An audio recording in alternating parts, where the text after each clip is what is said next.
Several stars in Korea are being punished for the alleged bullying that they did while they were in middle school.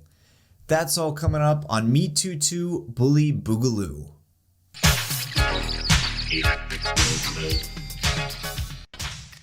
What's up, guys? Fooch from Fooch TV. Korea is experiencing a new wave of cancel culture that is currently sweeping through the nation, and this time they're targeting people that allegedly bullied others while they were still children. Anonymous posts online are currently endangering the jobs of 3 stars as they were accused of bullying when they were in middle school. Up first is an actor named Jisoo, who is currently in a historical romance series called River Where the Moon Rises, which in an unrelated note I think is a pretty hilarious title for a drama. So this actually had already started airing. Now last week, fresh allegations about his past erupted after a post was uploaded to an online forum by an anonymous netizen.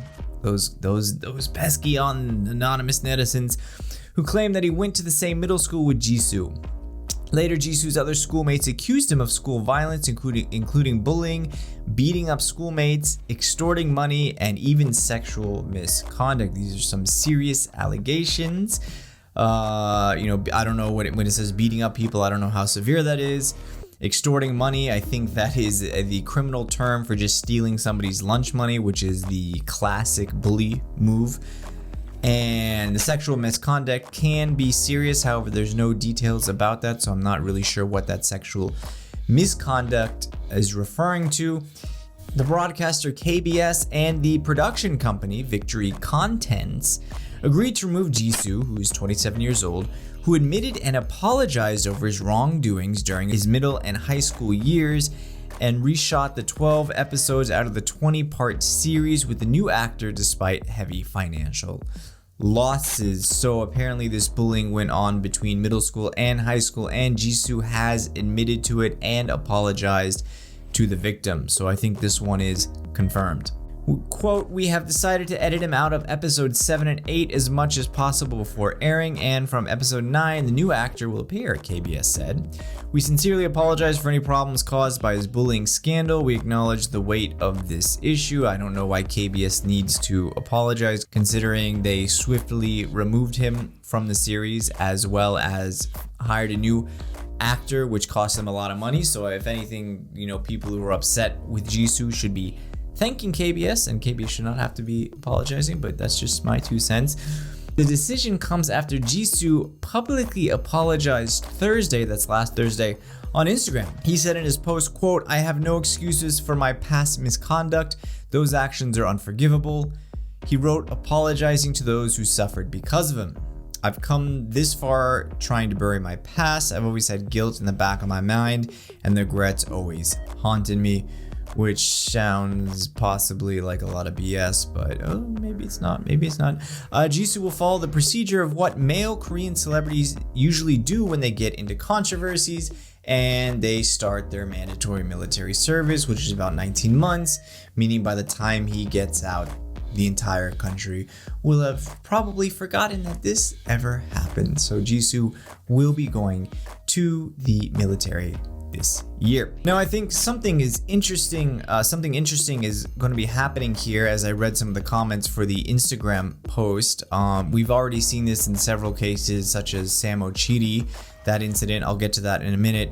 So this has to do with the rising popularity of Korean culture around the world.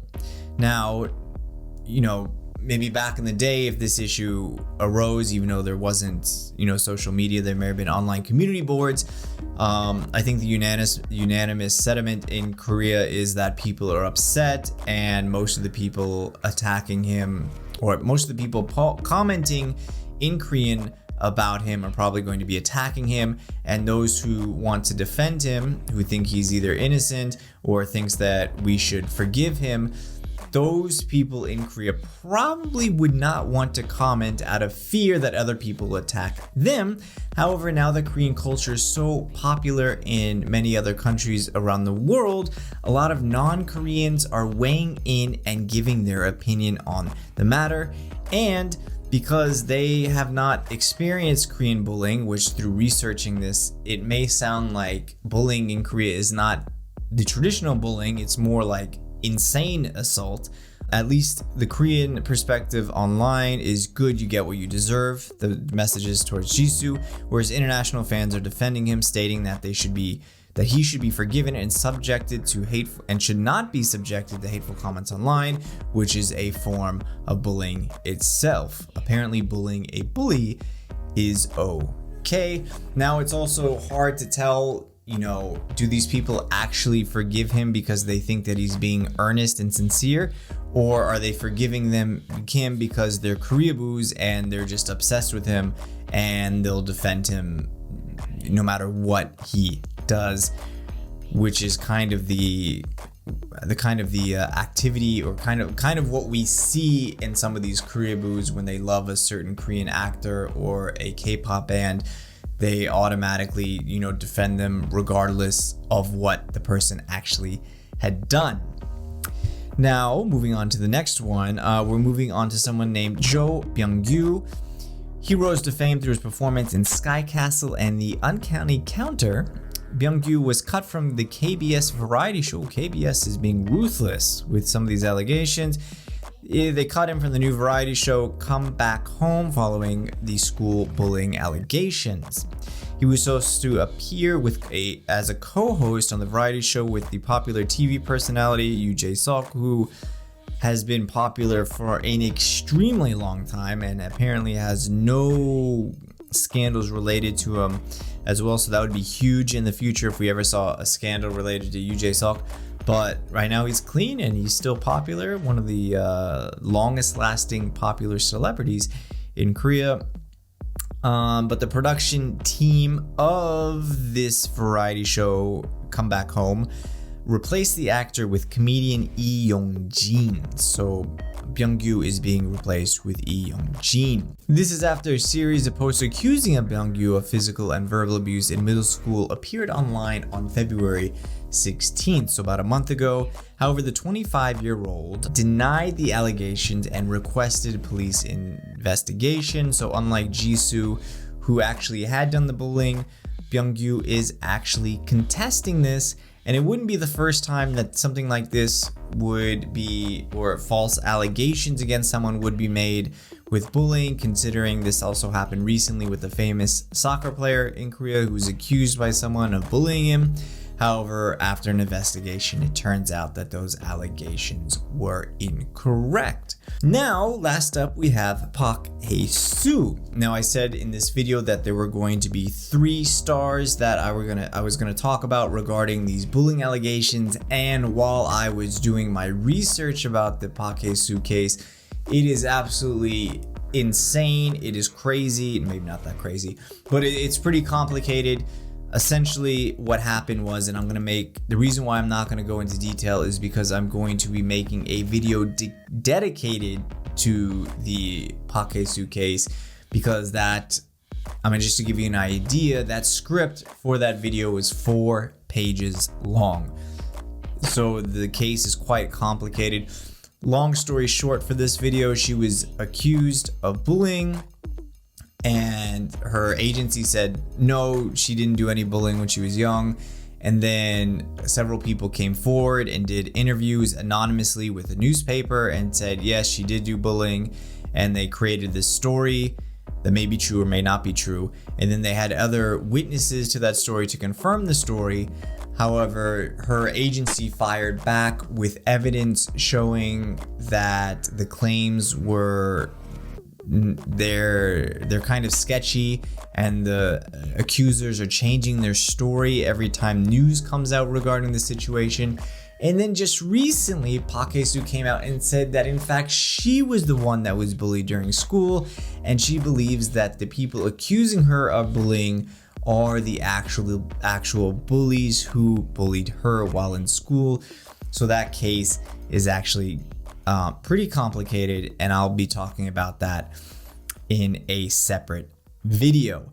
Now, I don't know how I feel about people losing their careers over this. Maybe they won't lose their careers, maybe they'll make a comeback. However, in Korea, it is a lot harder to make a comeback after some sort of scandal or allegation compared to in the US or in Western countries, so people are a lot more harsh when it comes to forgiving others. And I don't know how I feel about that. You know, these crimes or the bullying took place when they were in middle school. This is assuming that all the allegations are true. These crimes took place in middle school.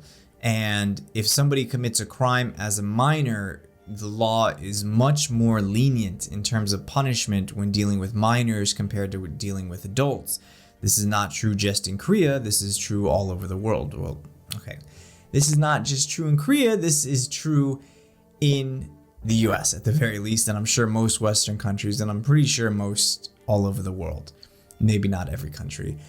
And so you have these children that commit a crime, they go to juvenile hall or they do some sort of punishment, and they usually don't have a permanent record when they become 18. And, you know, they've paid their debt to society because their brains haven't fully developed. Therefore, they're more susceptible to making bad choices. However, these people, they were not caught or they were not reported to the police when they were middle school, and now the information is coming out when they're adults. So they're getting punished for something that they did when they were kids, which they may or may not have fully understood what they were doing back then. But at the very least, they're getting punished for the crimes as an adult, despite the crimes being committed when they were children. And I think that's completely unfair, or at the very least, it's not very consistent with the current laws. If we're gonna punish children more leniently than we're punishing adults, then it would be unfair for these actors, regardless of how, you know, terrible people they may or may not be. It would be unfair and inconsistent if we punish them as adults compared to as if they were punished as children. And taking away their careers may seem a bit too much, and it would be better if they realize what they did, what was wrong, not just offer an apology, but actually do something. Maybe start some sort of social campaign, social awareness, stating how bullying is a problem and actually trying to make a difference, instead of the mob getting their pitchforks and trying to get everyone who is accused of bullying by anonymous people online. And we're already seeing fake allegations are coming in. So I'm worried that this is going to become another witch hunt, which is why I'm calling this Me Too 2 Bully Boogaloo. Thank you guys so much for watching this video. You know the drill. If you like the video, give me a thumbs up. If you hate the video, give it a thumbs down, unsubscribe, report this channel for offensive content. Do whatever you like. Thank you guys again. I'll catch you next time.